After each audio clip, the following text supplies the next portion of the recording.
माघ महामहत्तम 9वां अध्याय। हरे कृष्णा, राधे राधे। पद्म पुराण में माघ मास के महत्तम का वर्णन करते हुए कहा गया है कि पूजा करने से भी भगवान श्री हरि को उतनी प्रसन्नता नहीं होती जितनी कि माघ महीने में स्नान करने मात्र से होती है। इसलिए सभी पापों से मुक्ति और भगवान वासुदेव की प्रीति प्राप्त करने के लिए प्रत्येक मनुष्य को माघ स्नान जरूर ही करना चाहिए।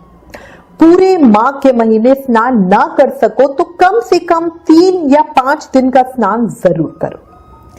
अब श्री गणेश जी महाराज और अपने गुरुदेव को याद करते हुए माघ महत्तम का 9वां अध्याय सुनेंगे।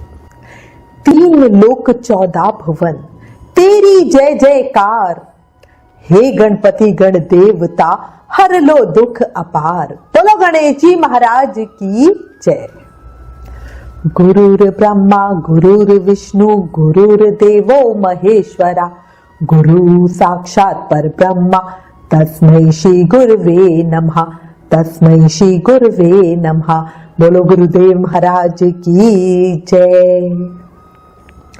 कल हमने माघ महामहत्तम के अध्याय 8 में दत्तात्रेय जी द्वारा वर्णित कुंडल और विकुंडल नाम के भाइयों की सुंदर कथा का श्रवण किया था, जिसमें मृत्यु के बाद यमदूत विकुंडल को कर्मों की गति बता रही है। अब आगे यमदूत कहने लगे कि जो कोई भी एकादशी के व्रत को करता है वह दुखों को प्राप्त नहीं होता। मास की दोनों एकादशी पर भगवान विष्णु के निमित्त व्रत पूजा जाप करना ही चाहिए। जब तक मनुष्य इन दिनों में व्रत नहीं करता उसके शरीर में पाप बने रहते हैं। हजारों अश्वमेध यज्ञ, सैकड़ों वाजपेयी यज्ञ एकादशी व्रत के 16वें भाग के बराबर भी नहीं है। मतलब हर किसी को एकादशी व्रत जरूर ही करना चाहिए और मास की दोनों एकादशियों का व्रत करना चाहिए। एकादशी के दिन व्रत करने से 11 इंद्रियों से किए सब पाप नष्ट हो जाते हैं। गंगा, गया जी, काशी जी, पुष्कर, कुरुक्षेत्र जी, यमुना, चंद्रभागा कोई भी एकादशी के तुल्य नहीं है। एकादशी के दिन व्रत करके मनुष्य वैकुंठ लोक को प्राप्त करता है। एकादशी को व्रत और रात्रि जागरण करने से माता पिता और स्त्री के कुल की 10-10 पीढ़ियां उद्धार को पाती हैं और सब भगवान के निकट रहते हैं। बाल, युवा और वृद्ध सब तथा पापी भी व्रत करने से नरक में नहीं जाते। इसके आगे यमदूत कहने लगे, हे वैश्य, मैं सूक्ष्म में तुमसे नरक से बचने का धर्म कहता हूं। मन, क्रम और वचन से प्राणी मात्र का द्रोह ना करना, इंद्रियों को वश में रखना, दान देना, भगवान की सेवा करना, नियम पूर्वक वर्ण आश्रम धर्म का पालन करना, इन कर्मों के करने से मनुष्य नरक से बचा रहता है।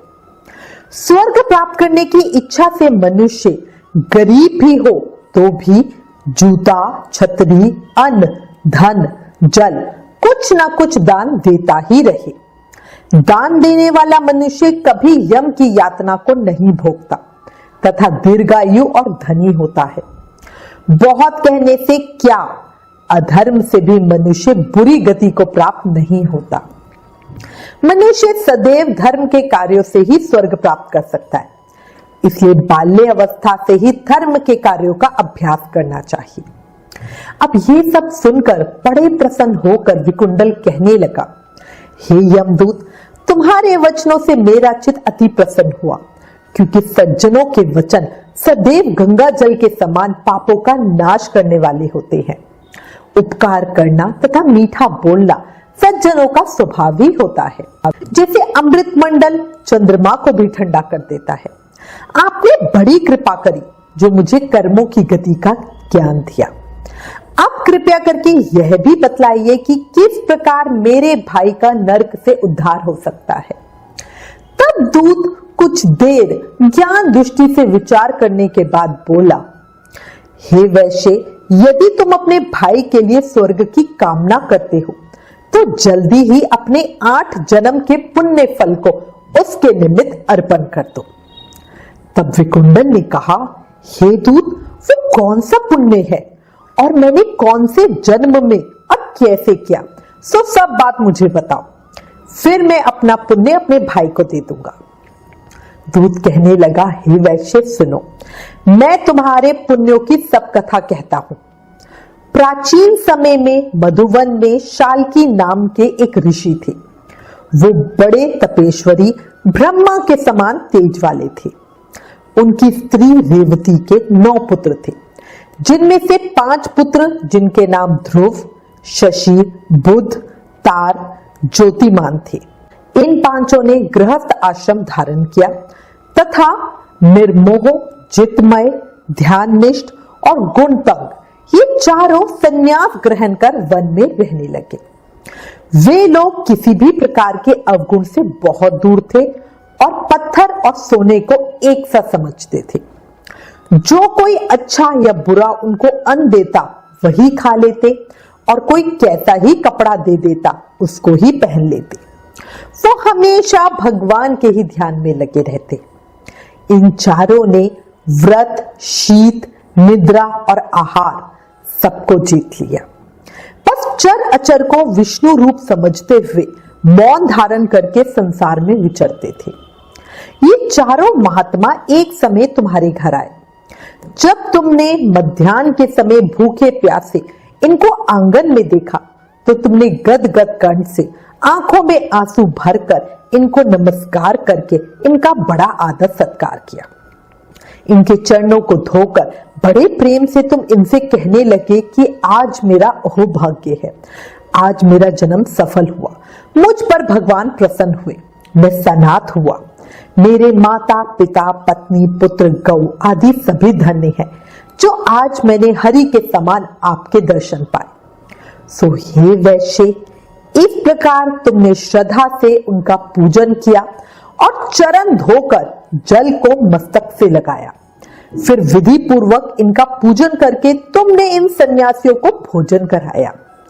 इन सन्यासियों ने भोजन करके रात को तुम्हारे घर में विश्राम किया और ब्रह्मा के ध्यान में लीन हो गए। इन सन्यासियों के सत्कार से जो पुण्य तुमको मिला सो मैं भी कहने में असमर्थ हूं, क्योंकि सब भूतों में प्राणी श्रेष्ठ है। प्राणियों में बुद्धि वाले, बुद्धि वालों में मनुष्य, मनुष्यों में ब्राह्मण, विद्वानों में पुण्यात्मा और पुण्य आत्माओं में ब्रह्म ज्ञानी सर्वश्रेष्ठ हैं। ऐसी ही सगति से बड़े बड़े पाप नष्ट हो जाते हैं।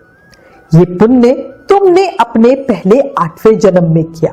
सो यदि तुम अपने भाई को नरक से मुक्त कराना चाहते हो तो ये पुण्य उसे दे दो। दूत के ऐसे वाक्य सुनकर उसने प्रसन्नचित मन से अपना पुण्य अपने भाई कुंडल को दे दिया और वो नरक से मुक्त हो गया। इसके बाद दोनों भाई स्वर्गलोक में देवताओं से पूजित किए गए और वहां यमदूत अपने स्थान को चला गया। इस प्रकार वैश्य के पुत्र विकुंडल ने अपना पुण्य देकर अपने भाई को नरक की यातनाओं से छुड़वाया।